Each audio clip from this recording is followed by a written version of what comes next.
Morning all. It is the 5th of January 2024. Hope all's well for you. At the end of the day yesterday, I didn't realize I had another package that showed up. My radiator hoses showed up much earlier than I thought they would, both upper and lower. Gates preformed, so I expect they'll fit just fine. So I'm looking forward to putting those on. In fact, I think I'm probably going to start by trying to install my radiator today, attaching it. And to that end, I stopped at the hardware store this morning and bought some new I forget what these are called now, U-clips, U-bolts or something, U-nuts maybe, I don't know, but anyway, I think that's the size I need, I hope it is, to attach that. So I'm going to work on the radiator and I think the brakes are the two big things I'm going to try to do today. It's quite cold out. It was 22 for low this morning, and it's about 28 right now, a little bit later. So as long as the wind doesn't blow and I can take warm breaks to go inside and warm up if I need to, I should be all right. So we'll see how things go. Something else I wanted to mention as I get closer to actually starting the engine, I'm considering what I'm going to do about the exhaust. I'm not going to do custom or anything like that. I want to go with stock as much as I can. I have a line on a couple of new or NOS resonators. I'm hoping to get my hands on those. They're a little bit pricey, but less expensive than aftermarket suppliers would sell them for. And these are my old mufflers that are obviously rotted out. I noticed one of them has Midas markings on it, so I wrote down or took a picture of the part number. Not that that's going to help. More importantly, I took my tape measure and measured all the dimensions. I might be able to just go with an aftermarket muffler that's close to the same dimensions and make it work because the connecting pipes between the resonators and the mufflers are still intact and usable. So I think somebody with a little bit of welding skills can weld those to a new set of mufflers. Might be able to save some money that way. We'll see how that goes. Working on getting the hardware on here.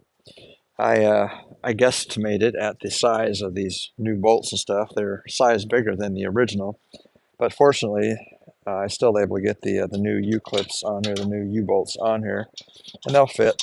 What I had to do on the car, though, the two outer holes were just slightly too narrow for this slightly larger bolt, so I used a punch and a hammer to just ream it out a little bit. Didn't have the right drill bit, and that worked out fine. So now the bolt slides through the frame on the car just fine.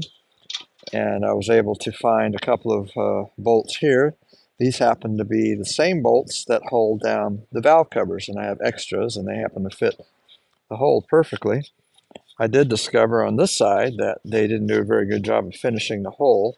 I had to chase the bolt from underneath to clean up the threads on the edge here because I couldn't get it to go down straight, and I wasn't about to cross thread it. So just by going up, poking it out the other side, that cleaned up the threads. So now I was able to get it in on this side much easier, so it screws in like it's supposed to. These are the support bolts for the condenser. They'll sit right on top of here, so I don't need to put those in too far yet. Then on the other side, for the fan shroud, it turns out these I also got too big, and these are way too big. I can't, there's no way to get these on there to hold. So what I did is I went to my old radiator and got the old rusty clips off of there. And they still work. Yeah, they're rusty, they're used, but they work just fine. So I'll use those instead to hold the top part, and this just goes into my inventory of parts. So the only thing I noticed that this doesn't have on top is a place to attach the little holder for the fuel lines. I'll show you more when I get it back in the car, but basically over here on the original radiator, there was a spot here where there's a small bolt or screw that held this bracket that the fuel lines go through, the return line and the main line. But that's okay. I can find some other way to attach that.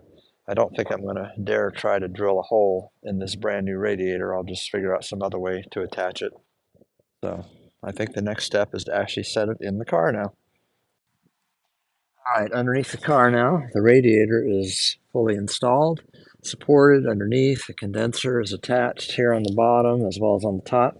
The only place I could have done better was to get some more flat washers. There probably should be flat washers at all these spots, especially right here. That is almost not wide enough to hold onto the condenser, but good enough for now. I'm not worried about that. Everything is firm. Oh yeah, it's missing under here is that shield, that rock shield that normally sits here, but mine was all torn up. Too expensive to try to get a replacement, and as seldom as this car will be driven, not too worried about it. So it looks great. It's solid, and on top, this is what it looks like installed. Everything is tight, very tight. The only thing I made a mistake, well, it wasn't the only thing, but besides the washers, I also got these bolts here with those U bolts, U nuts, I mean, one size bigger than I should have. Those are 9/16ths, while the originals are ½ inch, but that's okay. They still fit, and they certainly hold securely. That baby is not going anywhere. Um, I just noticed that that's not a perfectly lined up fit there on this shield on top here, because it's all the way against the edge here, but not down there. I don't think that's an issue. I don't think it's really a problem, so I'm certainly not going to worry about it. So the next thing I think I'm going to do is connect the lines, like the transmission cooler lines down there, and put the radiator hoses in place. It might even be time to put the fan shroud and the fan in. Um, don't know yet. We'll see. But I'm getting real close to having that system done. All right, you can see the upper hose is now installed. Didn't have any trouble with that. Except this clamp here kind of gave out on me as I was cinching it down. I wasn't even using a ratchet. So hopefully it'll hold well enough that it's not going to leak. I'll keep an eye on that. On the other side, I was getting ready to install the stainless steel adapters for the transmission cooler lines. Where did I just lay them? Here they are. Here's one of them. And I discovered, much to my chagrin, that the fitting is too big. It doesn't fit in the hole. So they did not duplicate that part of the remanufacture of this radiator to specs, because this is the original that came off the old radiator. So that's going to force me to go and get a smaller fitting that will fit in there. I might be able to get an adapter, much like I did over there, but I don't know if that'd be the best thing to do. It might be better just to get a single fitting that fits in there. So that's a little disappointing, to say the least, but it's not the end of the world either. It's just a matter of getting another fitting or adapter or something. I can still put on the lower radiator hose, which I'll do right now. I'll have to go out to the store or stores, or maybe that hydraulic place I found in Delaware. I'll figure out something. All right, it's much later in the afternoon. I wasted so much time trying to find adapter fittings that I needed for the radiator. First, I started at the hydraulic shop, the same place I went where I got this other fitting, figuring, well, they probably have this one too. They didn't, but they did give me the sizes that I needed to look for. I ended up finding an adapter at Advanced Auto Parts. It's actually a master cylinder adapter, but it works. It's got the right sizes. It's a ½ inch inside the new radiator, 5/8 from the old fitting. So it fit in there very nicely, and I'm just waiting for the second one to show up. I'll get a phone call when it's in the store and I can go get that. And I fought and I fought and I fought, and I could not get that stupid lower radiator hose on the water pump. So right now that radiator hose is in a pot of boiling water sitting on top of my stove. I figure it can handle the heat, since that's how hot an engine can get easily.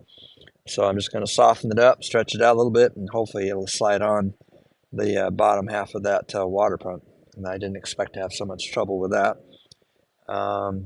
So my big plans for finishing quickly the radiator and hooking it all up, and so I could get to the brakes, kind of evaporated. But the radiator is, in fact, still installed, and it looks beautiful and all that. So in spite of the setback here with having to get some adapter fittings to hook up the transmission cooler lines, it's not all bad, since I finally found some adapters, and hopefully I can get that stupid lower hose on too. I'm running out of daylight, so I'll have to finish that up pretty quickly. All right, I'm about out of daylight. I did finally manage to get that lower hose on. Man, that was tough. I swear that hose isn't big enough to get on that water pump, but I forced it on there. I guess the combination of heating it and boiling water and using liberal amounts of Vaseline, that's how I finally got it shoved on there and tight. It's tight on the bottom. I got the one adapter. I did get the call that the other adapter fitting's ready to be picked up. But since I'm out of daylight, I'm just going to wrap it up for the day. I have to work tomorrow, and it's supposed to rain tomorrow. I don't know when I'll be back out here, but I do have those projects in the shed to work. My toes are getting cold out here, so it's in the upper 20s, I think. So it's time to go in. So I consider the radiator installation complete. I mean, there's one line that I still have to hook up. Well, actually, I got to hook up both transmission cooling lines with rubber hose once I get the adapter fitting on. But for all intents and purposes, it's on there. I'm done. Good night.